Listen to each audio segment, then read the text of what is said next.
Hey guys, welcome to another Complete Developer Raw, a live show with Will and BJ. There you guys are. How's it going? So this evening, I am drinking gin martinis. I like my martinis like I like my humor, dry and just a little bit dirty. Will now gets what I was saying earlier. Uh, by the way, we have this really great distillery here in Nashville called Corsair.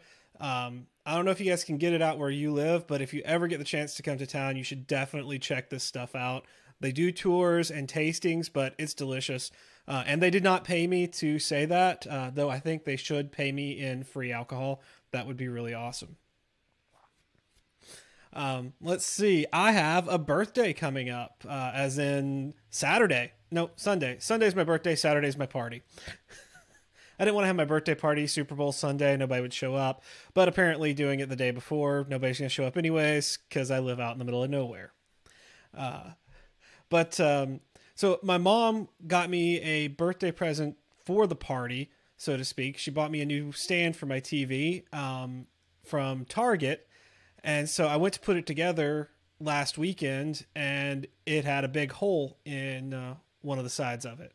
So I had to take it back, get another one, get that one home, start putting it together. Guess what that one had? A big hole in the side of it. Yeah, yeah. So third It's time's par a for the course. charm.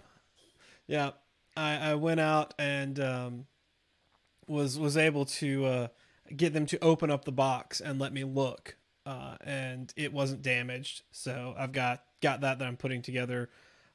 Depending on what time we get done tonight, either tonight or tomorrow. Uh, then I went out and bought myself an early birthday present. Um, I had gotten the Switch, and so I keep hearing about this. I went and I got myself one of the Pro controllers, and it is a complete game changer. That thing is amazing, and it really makes playing, especially Mario Kart and Breath of the Wild, much better. Speaking of Zelda, I also have gotten my first Amiibo. I'm not sure exactly how they're pronounced, but while I was there, I got myself a Link, which, if you haven't played or don't know this, you get the Amiibas. You can connect them to the controller, or set them on it, and you get stuff. So in Smash Brothers, you get a character that you can train, basically you a trainable bot. And then in Breath of the Wild, if you have Link, you get Epona, which is like the awesome horse. So and then other drops stuff later, but you only get Epona once. So it's really cool. A lot of neat stuff, and so I've been having fun with that. What's going on with you, man? Lots of writing. As you know, I got a book contract, and so I'm spending an unbelievable portion of my spare time writing content for the book, reworking the stuff that I had there before, expanding it out, adding additional chapters, trying to fight with Scrivener to get it to dump out to Word in a format that actually is going to work for what I need it to do. And that part is not going particularly well. Um, Other than that, I have been neck deep in JavaScript for, I guess, probably the last week at work. So writing a lot of components and knockout and, kind of building out how some of our apps are going to talk to the back end from that. We had looked at Angular, but there were some reasons we couldn't really do that, that were related to older code that was Mm-hmm. running on the back end. So, we could get away with it with knockout. So that's what we're doing. Um, so I've been neck deep in all that. And yeah, I also had an allergy test last Friday, and apparently I have mild allergies to wheat, gluten, um, and mustard, a little bit worse allergy to eggs, and a much worse allergy to milk and milk products. Now I'm going to get this treated. Obviously, I've got to get the drops and go through all that garbage. Um, but it was kind of surprising. And then, of course, they also said, mold and dust mites and pine pollen, I think was another one. Hmm. So there's a whole bunch of stuff that's, probably why I've had as much sinus trouble as I've had. Just to give the listeners kind of a background that in my life, I've had 3 sinus surgeries and a throat surgery. All of those were directly from that kind of stuff. And then I've also had 2 hernia surgeries that I got the hernias from coughing.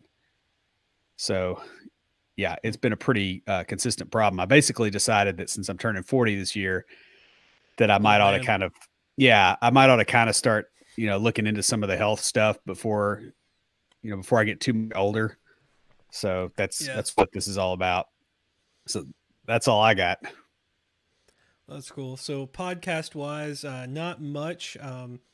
We've been busy talking to a couple of people that are interested in coming on the show and working out some stuff with some advertisers.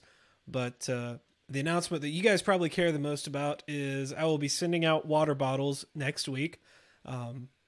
As I said, since I've moved and we ordered the new water bottles, I've sort of been batching, sending them out once a month. And so I kind of, we didn't have a lot of people contacting us over the holidays, and so I've kind of put that on hold. So it's been about 2 months since I've sent any.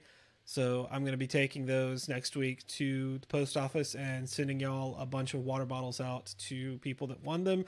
If you have won a water bottle and haven't gotten in touch with me, send us an email at neckbeards@completedeveloperpodcast.com so that I will know your address and can send you one. If you get it to me, let's say, I'll give you guys the weekend. Let's say you get it to me by Monday, I will guarantee that you get your water bottle in this shipment.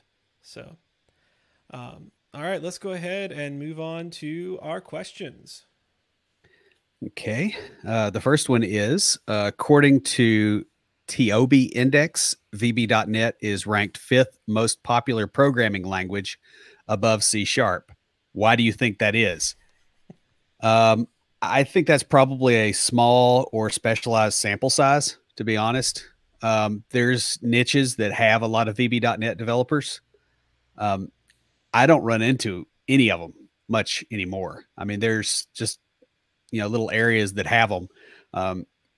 The other thing is a lot of the VB apps that are out there are stuff that was actually ported from classic VB and, has been continued to move forward.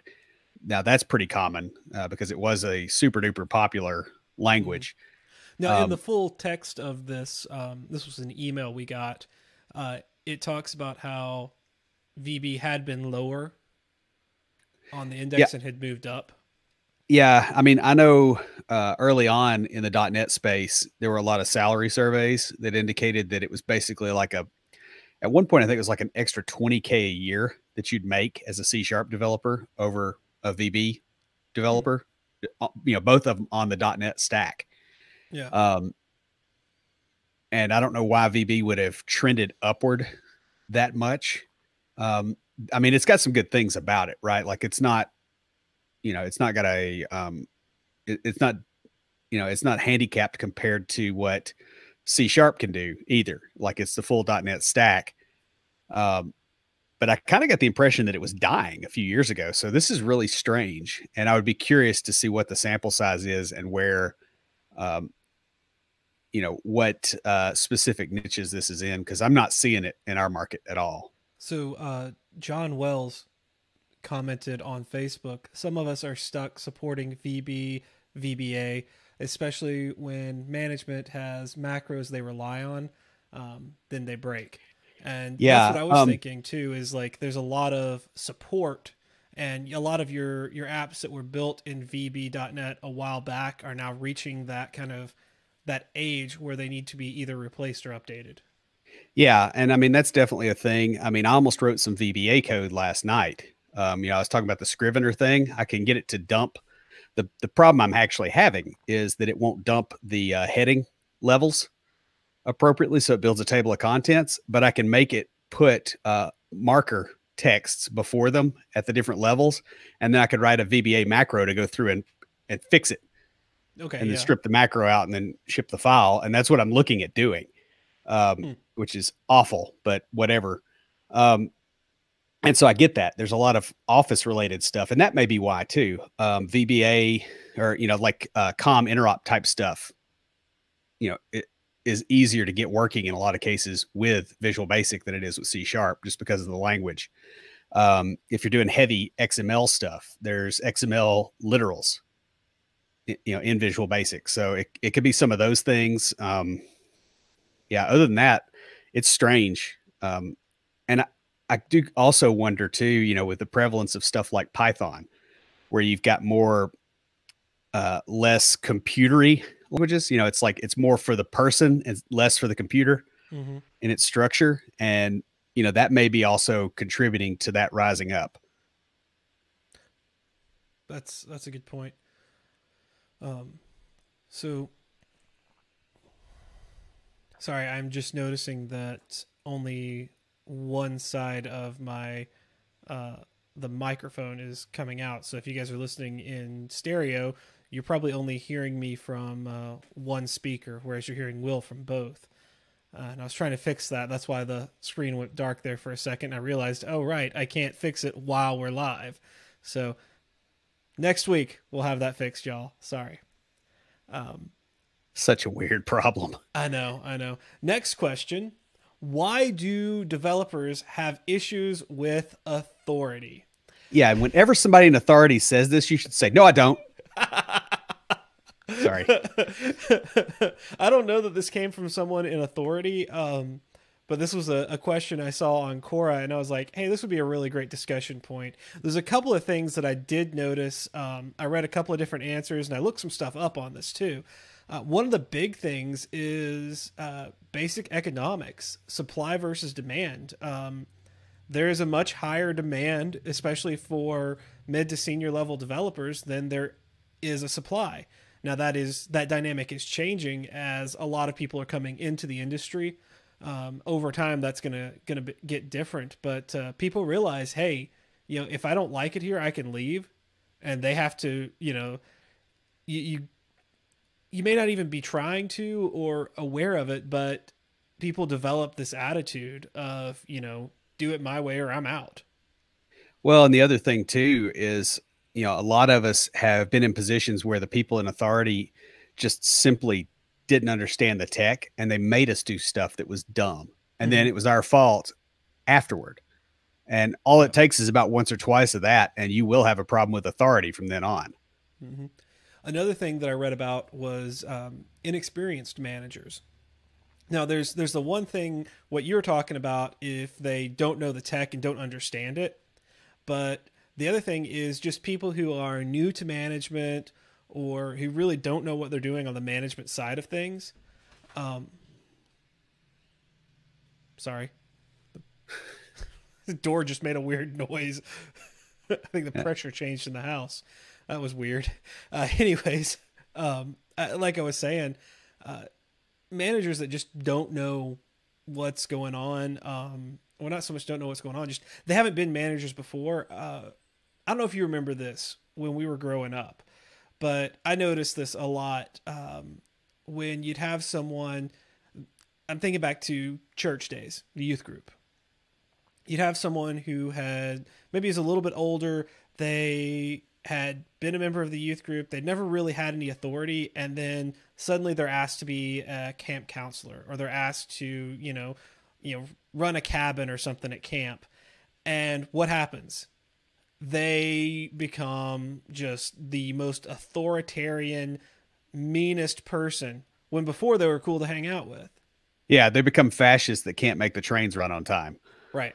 Because they're also like terrible at it. and I think that's another thing too, is a lot of development managers get promoted out of the dev team. Mm-hmm. Like, oh, you're really good, so we're going to move you up to a place that, like none of the skills transfer.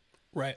Yeah. And developers also have a real problem with soft skills in many cases, because a lot of people got into this because they didn't want to deal with people. Yep. Now, I will tell you, David Neal.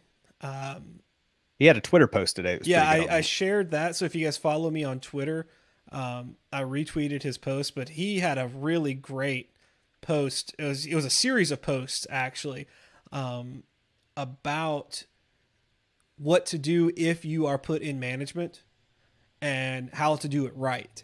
So it's, some of the things that he had on there were find a mentor, ask for training, a lot of just really great advice on, hey, just if you're put into a leadership or management position out of development, here are some things that you can do to be good at it.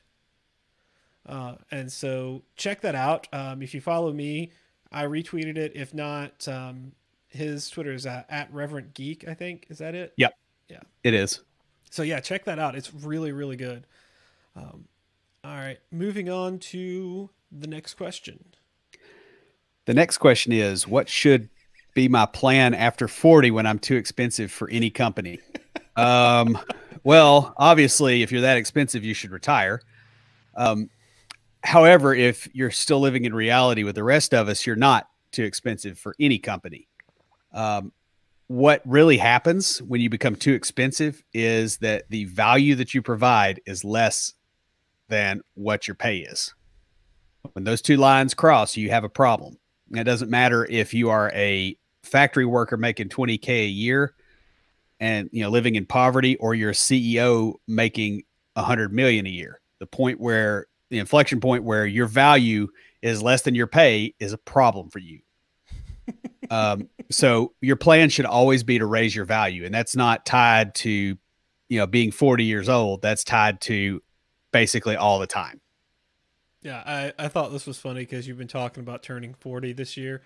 So when I saw this question, I was like, oh, yeah, he's been talking about it. I got to put it on there. And then you mentioned it earlier in the live episode. So I'm like, oh, yeah, this is perfect.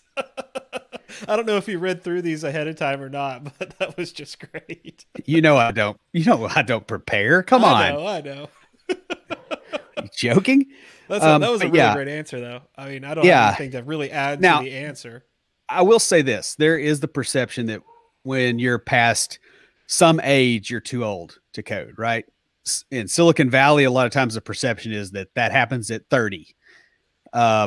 In other places, it may be, hey, 40, 45, 50, whatever. It does get harder because you're having to compete with people that are younger, that have the ability to learn faster in many cases.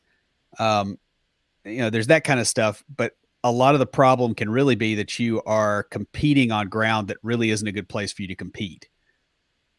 So you're competing on learning the new JavaScript framework that came out last week. Well, if you're a family man with 3 kids and a 1-hour commute, you can't outcompete the 25-year-old that's got nothing else going on and lives a quarter mile from the office. So that's an interesting point you make, because I don't think it's an age thing. Last weekend, I got together with a bunch of my friends from high school, some of whom I hadn't seen in a very long time. And we were talking and reminiscing, and let's see, out of 6, 7 of us, only 2 of us don't have kids. And the 2 of us without kids, we were remembering stuff that everybody else was like, I had completely forgotten about that. And I'm like, it's clear in my memory. And so did the other guy. And it was one of those things where, like, we're the oldest 2 in this group. It's not the age thing. It's that I think part of it is we don't have kids, but also part of it is if you keep learning, you keep that mindset going. So that was part of it too. But I think the big thing was neither one of us had kids, and so didn't have those other responsibilities and those other things going on in our minds. Yeah. And I think the other thing too, is you've been in development for a long time. You kind of see waves of fads come in, and you've seen enough of them and spent time learning the new stuff only to have it go away in 6 months. Like, I don't know, VB6 web classes, Silverlight, any number of other, technology choices that came in and then they disappeared. Yeah. And so you're also going to be looking at those differently. And really what you should be doing at this point is you should be mentoring younger developers. Like, that's kind of where you need to be at this point. You cannot go toe to toe with them as far as your ability to pick new stuff up. But what you can do is give them guidance on their, on their career, give them guidance on how they design things so that they aren't painting themselves into corners. That's the stuff that experience gets you. Mm-hmm. And it's your strength. So you play to your strengths. You don't try to drag your weaknesses up. You try to increase your strength and you'll get further. I agree with that. All right, guys. If you haven't already checked it out, the episode that came out today was Tough Situations in Object-Oriented Programming. Now, speaking of tough situations, recording this episode was a tough situation. No joke. We recorded it 3 times before we got it right. First time we recorded it was the first episode we recorded from my new place. I didn't have anything set up in this room.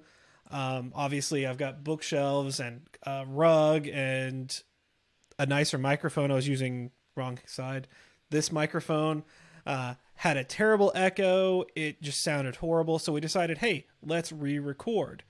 We did this while I was at CodeMash, and I had a pretty decent setup in the room I was in, but we were having some trouble with Will's microphone. This is before he had set up the nicer microphones as well, and it kept switching to his camera microphone. Like halfway through the recording, it would switch or something, and so it just, like, the quality just kept dropping throughout the episode. So we had to drop that.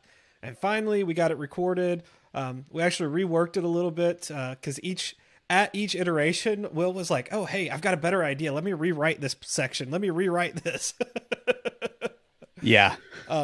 But tough situations in object-oriented programming. Many of us learn to develop software using OOP, or object-oriented programming. The model somewhat fits the way a lot of people look at the world and works well in a lot of cases. However, over time, you start to notice situations where a naive understanding of object-oriented programming is just not good enough. In the episode, we talk about some of the things that will plague you as you take object-oriented programming to the next level. And the episode next week will be about asking for a raise. We've all been there. You work like a dog, and yet there are no signs of appreciation from management. Worse still, everyday inflation eats a little bit more of your paycheck. You have less money, the longer you go. And if you like your job and don't want to quit, there's really only one good option at this point. You need to ask for a raise. However, this is something that many of us find scary and intimidating. And in this episode, we're going to talk through some ways to make the process easier. You had a very strange facial expression. Oh, sorry. I was reading an email someone asked for my slides from one of my presentations. So, I was like, "What am I looking at the wrong outline? Like, did I screw up? Did I?" Oh, no, I'm sorry. I was completely off on something else. Sorry, guys. I was reading that and thinking about an answer to their question. So I have no idea. I want to rewatch now and see the facial expression that I made. Yeah, it was pretty bad. I was just like, I thought maybe I clicked on the wrong tab in VS Code, and I was like, maybe I'm looking at last week. No, we're good. We're good. Sorry about that. All right, guys. As y'all can tell, we have a lot of interactions throughout the episodes we record that don't make it into the actual episode. But we're gonna hop off here. Thank you guys for watching, and we're gonna record at least one episode tonight, and then we will catch y'all next week.